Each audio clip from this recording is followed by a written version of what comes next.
એક માણસ મૂર્તિ પાસે આવીને કાનમાં કહે છે કે ભગવાન, શા માટે તું આમ બજારમાં આવી પોતે વેચાય છે? તું સર્વવ્યાપી હોવા છતાંય તને ઘરે ઘરે લવાય છે ને કેમ આ દિવસોમાં જ તારા ગુણગાન ગવાય છે ને તુંય જાણે છે કે ક્યાંક અંતિમ ઘડીએ તારી મૂર્તિની શું હાલત થાય છે? પણ ત્યાં તો મૂર્તિ હલબલીને અંદરથી અવાજ આવ્યો કે હું જાણું છું ક્યાંક અંતિમ ઘડીએ મારી મૂર્તિની શું હાલત થાય છે,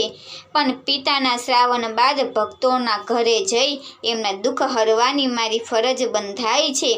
ને હું સર્વવ્યાપી હોવા છતાં માણસ જો મારા મંદિરે જઈ ગુણગાન ગાય છે, માટે મારાથી એનો મીઠો આવકારો લઈને નાનકડો આ ઘરે જવાનો વ્યવહાર હચવાય છે ને મૂળ તો હું એટલે વેચાઉં છું ખુલ્લે આમ બજારમાં, જેથી ગરીબના બાળકો છે ને કોઈ દી ભૂખ્યા ન હોવે તહેવારમાં।